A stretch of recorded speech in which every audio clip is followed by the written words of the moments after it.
Before they lower the casket, find the truth.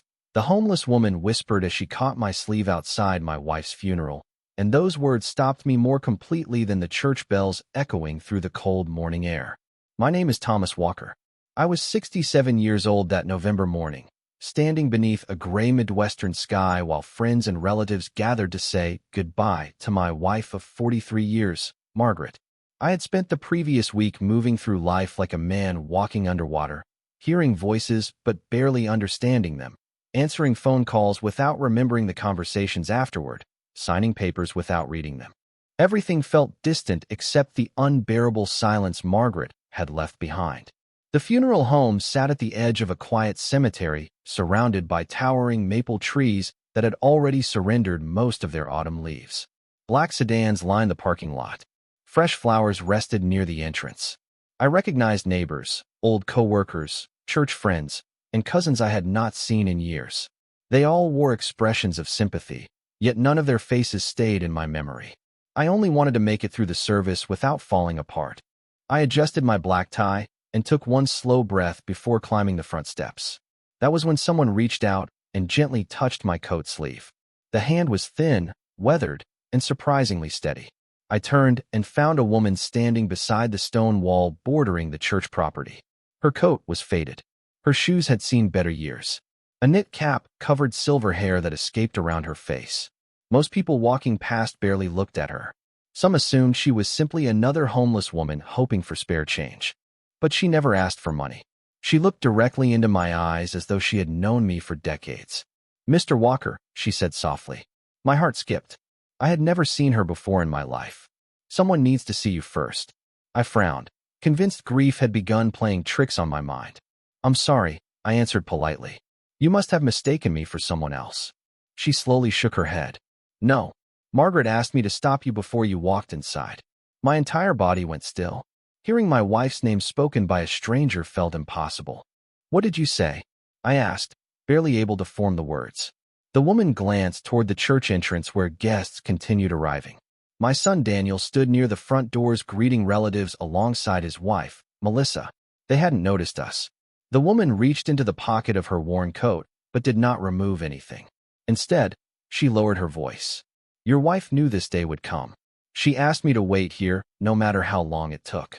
My pulse quickened. Margaret had battled illness with quiet dignity, but even during her hardest days, she never mentioned anyone like this. She had always shared everything with me, or at least I believed she had. "Who are you?" I asked. "My name is Evelyn," she replied. "The rest can wait, but not for long. If you go into that service before seeing what Margaret left behind, you'll regret it for the rest of your life." I looked toward the church again. Through the open doorway, I could hear the organ beginning its gentle prelude. Friends were taking their seats. The pastor caught sight of me and gave a reassuring nod from inside. Everything about the morning had followed the careful schedule our family had arranged. Yet nothing about the woman standing beside me felt random. She wasn't frantic. She wasn't confused. She spoke with the calm certainty of someone carrying a promise made long ago. "Margaret trusted you?" I whispered. Evelyn nodded once. "More than anyone realizes." The wind carried a few golden leaves across the sidewalk between us. I remembered Margaret often saying that truth had its own timing. At the time, I thought she meant patience. Standing there outside her funeral, I suddenly wondered whether she had been trying to tell me something I had never understood. Evelyn slowly lifted her hand and revealed a small brass key resting in her palm. Attached to it was a weathered paper tag. Written in Margaret's unmistakable handwriting were 5 simple words, "For Thomas." Before the funeral, my hands began to tremble as I stared at the familiar script, realizing that whatever waited behind that tiny key had been planned by my wife before she said her final goodbye. Thomas stared at the small brass key resting in my palm, and for several long seconds the sounds of arriving guests faded into the background. The church doors remained open behind me, and the quiet melody of the organ drifted across the parking lot. But it no longer felt as though I belonged to the carefully planned mourning everyone else was experiencing. Margaret's handwriting was unmistakable. I had watched those same graceful letters fill birthday cards, grocery lists, anniversary notes, and countless Christmas tags over 4 decades. There was no possibility that someone had copied it. I looked back at Evelyn, searching her face for any sign that this was some elaborate misunderstanding. Instead, I found calm patience. She was not asking me to trust her. She seemed certain that Margaret already had. "Where did you get this?" I asked quietly. Evelyn closed my fingers around the key. "She placed it in my hand 6 months ago," she replied.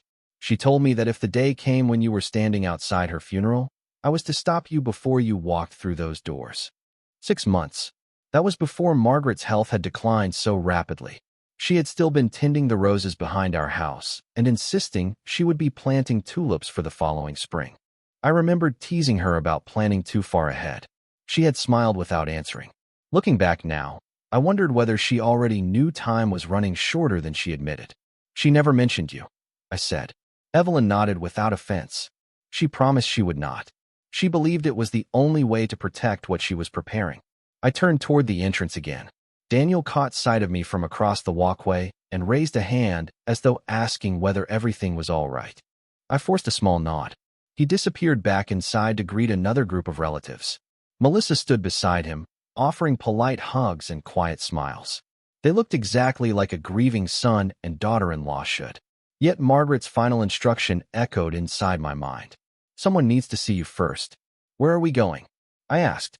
Evelyn pointed toward an older blue sedan parked beneath a large oak tree at the far end of the lot. It was clean but unremarkable, the sort of car no one would notice twice. "There is something inside that belongs to you," she said. "It will only take a few minutes." Every instinct told me that I should attend my wife's service. Friends had traveled across several states to be there. Family members were waiting. The pastor was expecting me. Still, another voice inside me, quieter but stronger, reminded me that Margaret had never acted carelessly. If she had arranged this, then she must have believed it mattered. We walked slowly across the parking lot. The November wind carried the scent of damp leaves, and each step felt strangely unreal. Evelyn unlocked the rear passenger door and reached beneath the seat. She carefully lifted out a small wooden box wrapped in a cream-colored cloth. It was not expensive or decorative. In fact, I recognized it immediately. Margaret had purchased that cedar box years earlier at a small craft fair during a weekend trip through Vermont. She had joked that one day it would hold something truly important. I had forgotten all about it until that moment. Evelyn placed the box in my hands, but did not attempt to open it. She said only you could decide when to read what is inside, she whispered. My throat tightened as I traced my fingers across the smooth wood. On the underside of the lid, written in black ink, were 7 simple words that stopped my breath once again. "Thomas, trust your heart before your eyes." My fingers hesitated over the brass latch for what felt like an entire lifetime. Margaret had always smiled whenever I took too long to open a gift, teasing that I enjoyed wondering more than knowing. Standing beside Evelyn's old sedan, I realized that for the first time in 43 years, I was about to receive something from my wife without being able to thank her. I slowly lifted the lid. Inside the cedar box rested a sealed ivory envelope, a folded street map, a small silver key attached to a faded blue ribbon, and an old photograph I had not seen in decades. The picture showed Margaret standing beside Evelyn in front of a brick building with autumn leaves scattered across the sidewalk. They looked no older than 23 or 24. Both of them were laughing at something outside the frame. I turned the photograph over. In Margaret's handwriting were the words, "Some friendships are too important to explain until the time is right." I looked at Evelyn with growing confusion. "You were friends all these years?" She nodded gently. "Since college. We promised each other that no matter where life carried us, we would always answer if the other one called." I tried to remember hearing Margaret mention her name. I could not. There had been neighbors, co-workers, church friends, and cousins, but never Evelyn. It was as though an entire chapter of her life had been quietly placed behind a closed door. "Why keep your friendship a secret?" I asked. Evelyn folded her hands together before answering. "Because Margaret believed that some people only reveal their true intentions when they believe no one is watching." Her answer only deepened the mystery. I carefully picked up the envelope. Across the front, Margaret had written, "Open this before you return to the church." My throat tightened. Even after everything we had shared, she was still guiding me with calm certainty. I broke the seal and unfolded several neatly written pages. The first sentence immediately brought tears to my eyes. "Thomas, if you are reading this, Then I could not tell you everything while I was still beside you, and I am sorry for the burden that places on your heart. I paused to steady my breathing before continuing. You have spent your life believing that honesty always arrives on its own. I used to believe that too. Then I learned that sometimes the truth waits quietly until someone has enough courage to uncover it. I looked up from the page. Evelyn remained silent, giving me all the time I needed. I continued reading. Before you trust what people say during the next few days, I need you to remember something. Listen carefully to what is spoken, but pay even closer attention to what is avoided. Silence can hide more than words ever could. My heartbeat grew heavier with every line. Margaret was not accusing anyone directly. She was asking me to observe. That sounded exactly like her. She had never rushed to judgment. She believed character revealed itself slowly through ordinary moments. The next paragraph caused me to stop once more. There is another place you must visit before making any important decision. The second key belongs there. Evelyn knows where it is. Everything has been waiting for you. I lowered the letter into my lap and stared through the windshield toward the church across the parking lot.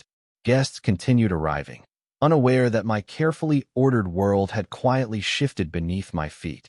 Through the bare branches of the maple trees, I could just make out Daniel speaking with the funeral director while Melissa welcomed another group of relatives with composed grace.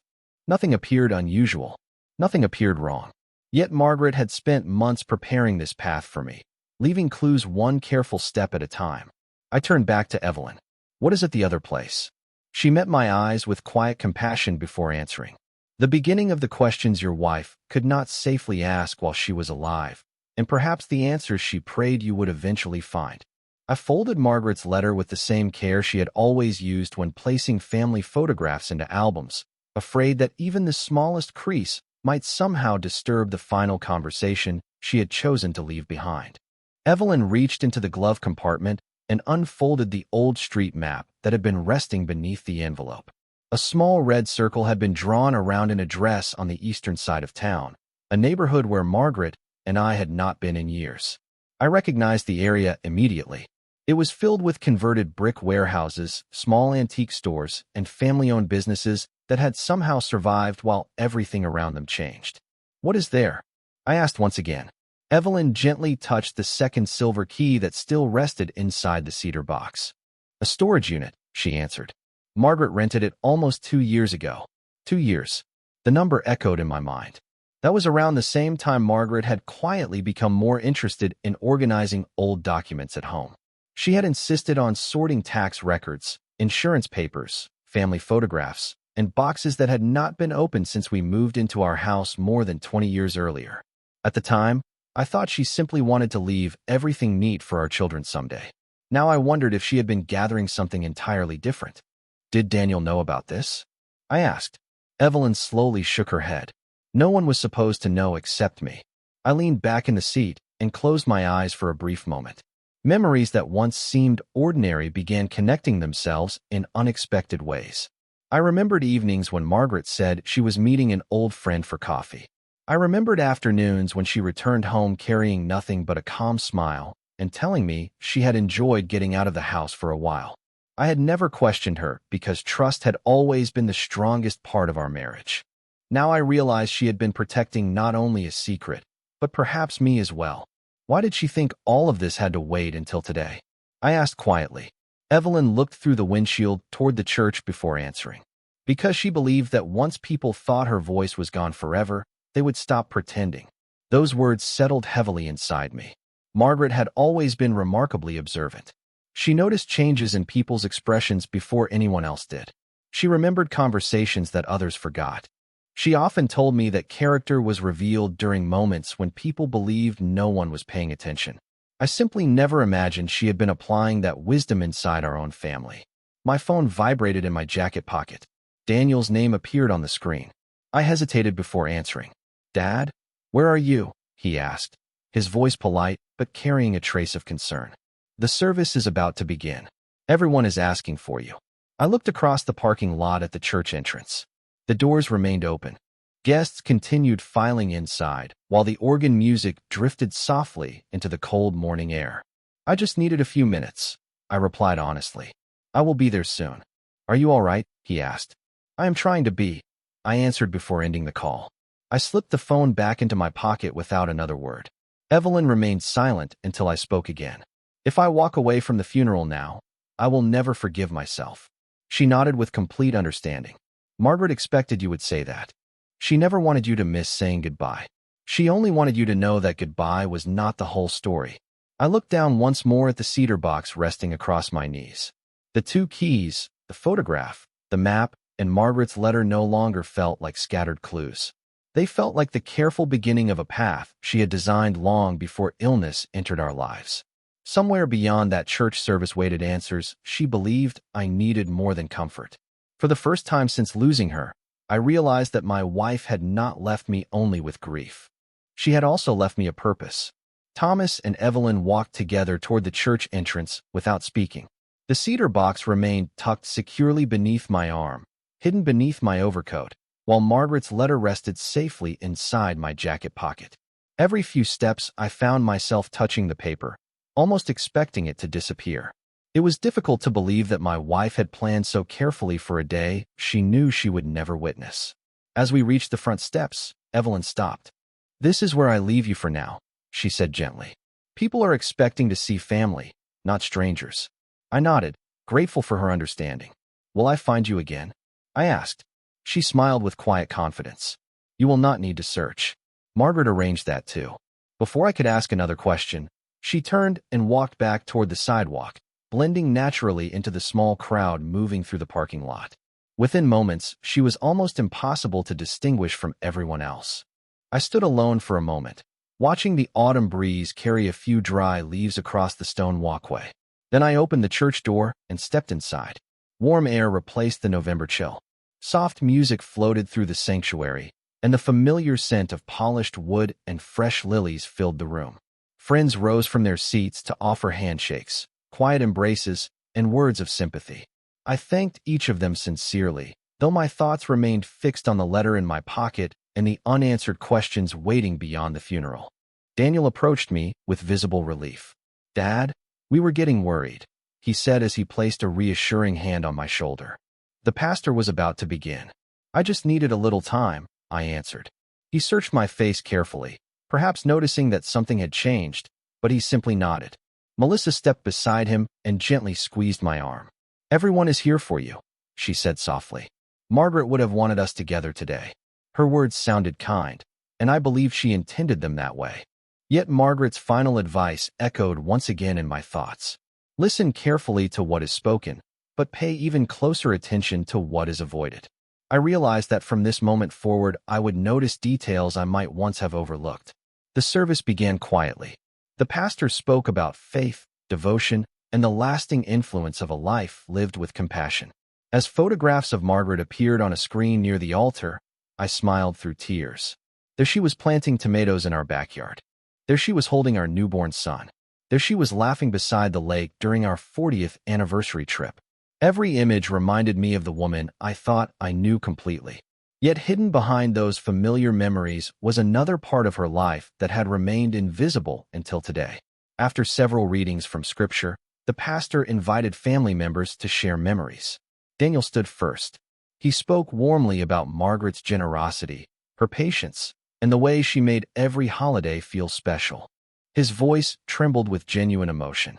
Watching him, I found myself wondering whether he knew anything at all about the storage unit, the letters, or Evelyn. Nothing in his expression suggested deception. Instead, he appeared to be grieving the same remarkable woman I had loved for more than 4 decades. That realization made the mystery even more difficult to understand. If Margaret had been protecting our family from something, perhaps she had also been protecting members of our family from truths they themselves had never suspected. As the final hymn began, I rested my hand over the cedar box beneath my coat. I silently promised Margaret that I would follow every step she had prepared, no matter where those steps eventually led. For the first time since her passing, grief was no longer the only weight I carried. Alongside it now rested responsibility, and somewhere beyond the quiet farewell unfolding inside that church waited a truth my wife had believed was important enough to outlive her. The cemetery grew quieter after the final guests began making their way toward their cars. Conversations faded into respectful whispers, Bouquets rested neatly against polished stone, and the late afternoon sun slipped behind a blanket of pale clouds. I remained beside Margaret's grave longer than anyone else, unable to convince myself that walking away meant accepting she was truly gone. Daniel eventually approached and rested a gentle hand on my shoulder. "Dad, why don't you come home with us tonight?" he asked. "You should not be alone." It was a thoughtful offer, one that any caring son might make, yet something inside me urged patience instead of immediate comfort. Margaret had asked me to observe before reaching conclusions, and I intended to honor that request. "Thank you," I replied with a small smile. "I think I need a quiet evening at the house. I just want to sit with my thoughts for a while." Daniel nodded, although I noticed a brief expression of disappointment crossing his face before it disappeared. Melissa stepped forward and hugged me warmly. "Please call us if you need anything," she said. "Anything at all." I thanked her sincerely, because kindness deserved kindness in return, regardless of the questions now filling my mind. We said our goodbyes, and I watched their car disappear through the cemetery gates before walking slowly toward my own vehicle. The cedar box rested on the passenger seat during the drive home. Every stoplight seemed longer than usual, every familiar street somehow different. The house greeted me with a silence that felt deeper than anything I had ever known. Margaret had always filled ordinary rooms with quiet life. A favorite song humming softly from the kitchen. A mystery novel left open on the living room table.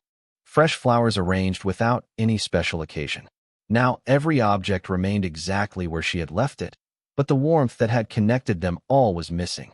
I placed the cedar box on the dining room table and stood looking around the room. My eyes settled on the china cabinet. Margaret had once insisted that family heirlooms were not valuable because of money. They mattered because they carried stories. At the time I had smiled, believing she simply enjoyed preserving memories. Now I wondered whether she had been speaking about far more than dishes and photographs. I removed the folded street map from the box and studied the circled address again. The storage facility would still be open for another hour. Part of me wanted to drive there immediately. Another part believed I should not rush into whatever Margaret had prepared. Grief could cloud judgment, and she had always encouraged careful decisions over emotional ones. As I stood weighing those thoughts, my phone rang again. This time the caller was Robert Hayes, the attorney who had handled our family's legal matters for many years. His voice was calm as always. "Thomas, I wanted to check on you after today's service," he said. "Margaret asked me to reach out within the next few days. There are a few documents she wanted reviewed when you felt ready." My heart began beating a little faster. "Did she tell you what they were about?" I asked. Robert paused for a moment. "Only that she trusted your judgment and believed you would know the right time to look at them." Another carefully arranged step. Another person quietly carrying out a promise she had made months before. After ending the call, I realized something important. Evelyn had not been the only person Margaret had entrusted. Robert knew part of the plan. There could be others as well, each holding a single piece of a larger picture. For the first time that day, I no longer felt like a grieving husband wandering through confusion. I felt like someone who had been invited to finish a conversation that Margaret had been preparing long before either of us understood why it would become necessary. The following morning arrived with the kind of quiet that only an empty house can hold. Sunlight filtered through the kitchen window and rested across the breakfast table where Margaret and I had shared coffee almost every day of our marriage. For the first time in decades, there was only one mug. I poured the coffee anyway, more out of habit than necessity, then unfolded the street map beside the cedar box. The address Margaret had marked was less than 20 minutes away. I slipped the silver key into my pocket, locked the front door, and began driving across town. The storage facility occupied a renovated brick warehouse that had once been part of an old manufacturing district. A modest sign hung above the entrance, and rows of neatly maintained units stretched behind a secure gate. Everything about the place appeared ordinary. Inside the office, a middle-aged manager greeted me politely before asking for identification. The moment I gave him my name, his expression changed ever so slightly. He reached beneath the counter and removed a sealed envelope with careful hands. "Mrs. Walker asked us to give you this if you ever came here alone," he explained. She renewed the rental every year herself. She was very organized. My pulse quickened as I accepted the envelope. Margaret's handwriting appeared once again across the front. It read, Do not unlock the door until you finish reading. I opened the letter immediately. Her familiar words seemed to fill the quiet office. She thanked me for trusting her even when nothing made sense. She explained that the room I was about to enter did not contain money or hidden treasure. Instead, it contained a record of observations, conversations, and documents she believed would someday answer questions I had never thought to ask. She reminded me that truth should never become an excuse for anger. It should become a reason for wisdom. I folded the letter and looked toward the manager, who silently pointed down a long hallway lined with numbered doors. Unit 214 waited near the end. My footsteps echoed softly against the concrete floor as I approached. The silver key fit the lock perfectly. I paused for one final breath before turning it. The door rolled upward with a steady mechanical sound. I expected shelves filled with boxes. Instead, I found a room arranged almost like a small office. Metal filing cabinets stood against one wall. Plastic storage bins were carefully labeled by year. A folding table held binders, notebooks, and neatly organized folders. On the wall hung a large family photograph taken during our 40th wedding anniversary celebration. Colored notes had been attached around the edges with pieces of removable tape. None of them accused anyone of wrongdoing. They simply recorded dates, conversations, financial decisions, and questions Margaret had quietly collected over time. She had not built a case against people. She had built a timeline. I stepped farther inside, overwhelmed by the patience reflected in every carefully labeled box. Nothing had been thrown together. This room represented months, perhaps years, of thoughtful work. Resting alone in the center of the table was another envelope marked with today's date. I slowly opened it. Inside was a single handwritten sentence that brought tears to my eyes. Thomas, if you have reached this room, then you finally know that I never wanted you to inherit my fears. I only wanted you to inherit the truth. I stood there in complete silence, surrounded not by secrets, but by the quiet determination of the woman I had loved my entire adult life, realizing that the journey she had prepared for me was only beginning. The silence inside the storage unit settled around me like the stillness that follows a long winter snowfall. I remained standing in front of the folding table, reading Margaret's final sentence again and again until every word seemed engraved in my memory. She had not wanted me to inherit fear. She wanted me to inherit truth. That distinction mattered more than I realized. I took a slow breath and opened the first binder resting beside the envelope. Inside were neatly organized copies of bank statements, handwritten notes, appointment calendars, and printed emails. None of the pages contained accusations. Instead, Margaret had written brief observations in the margins, asking thoughtful questions rather than drawing conclusions. One note read, "Verify before assuming." Another simply said, "Patterns matter more than isolated moments." Those were exactly the kinds of reminders she had shared with me throughout our marriage whenever either of us faced a difficult decision. I smiled despite the sadness. Even here, she was still teaching me patience.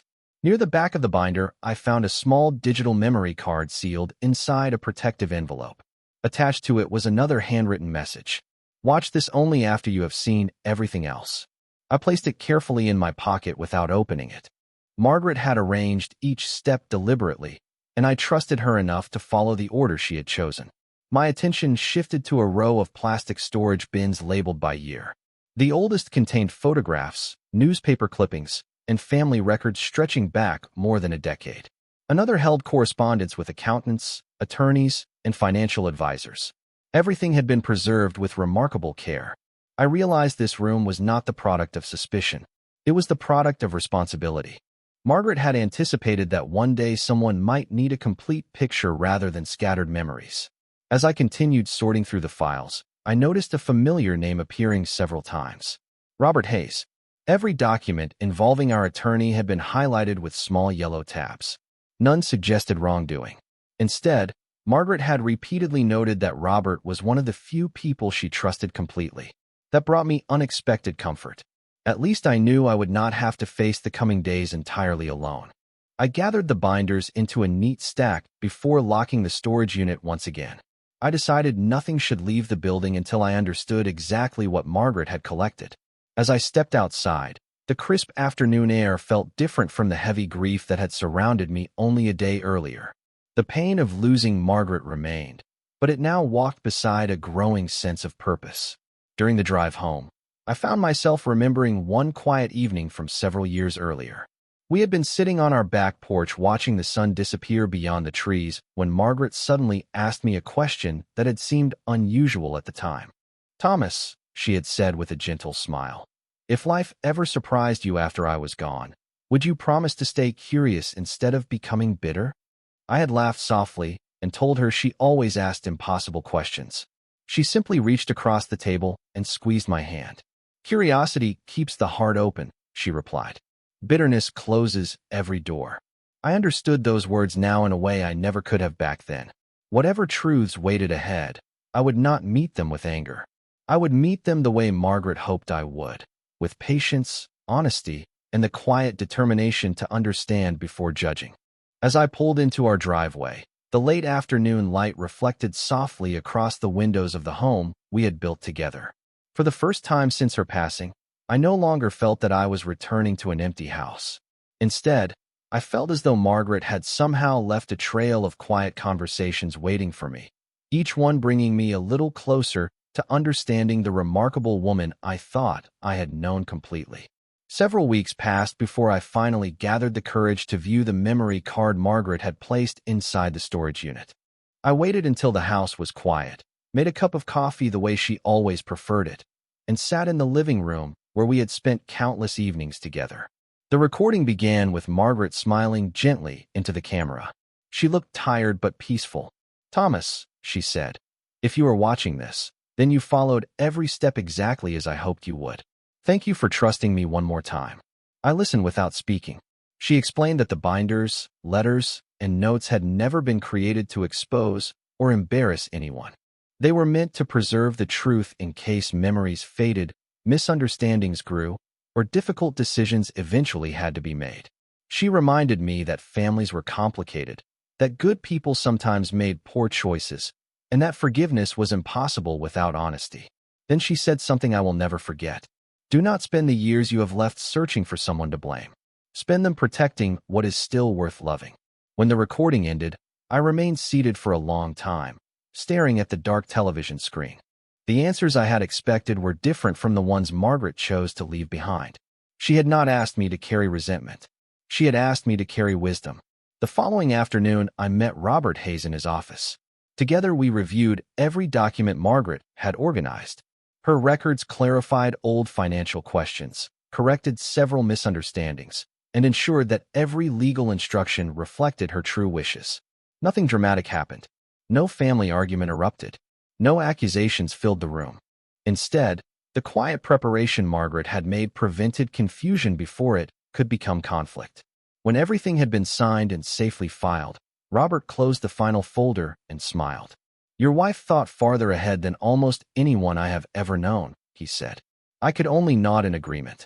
Before driving home, I stopped by the small park across the street. Evelyn was sitting on a weathered bench watching children chase autumn leaves across the grass. She looked up as though she had known exactly when I would arrive. I thanked her for keeping the promise she had made to Margaret all those years ago. She simply smiled and replied, she would have done the same for me. We talked quietly for nearly an hour, sharing stories from Margaret's younger years that I had never heard before. It felt less like discovering a stranger and more like meeting another person who had loved the same remarkable woman in a different chapter of her life. As we prepared to leave, Evelyn handed me the old photograph from the cedar box. "She wanted you to keep this," she said. "She believed it would remind you that every life contains beautiful chapters we never fully see." Months later, the cedar box still rests on the bookshelf in my living room. Sometimes Daniel and Melissa visit for Sunday dinner. Sometimes we look through old photographs and tell stories about Margaret together. I do not remember her only for the mystery she left behind. I remember her for the quiet kindness that shaped every decision she made, even her final ones. Whenever I see that small brass key beside the photograph of Margaret and Evelyn, I no longer think about secrets. I think about trust. I think about a woman who understood that the greatest gift she could leave her husband was not certainty, but the courage to keep searching for truth without losing compassion along the way. In the end, the person who waited outside the funeral did not change my life by revealing a hidden enemy. She changed it by delivering my wife's final lesson at exactly the moment I was ready to understand it.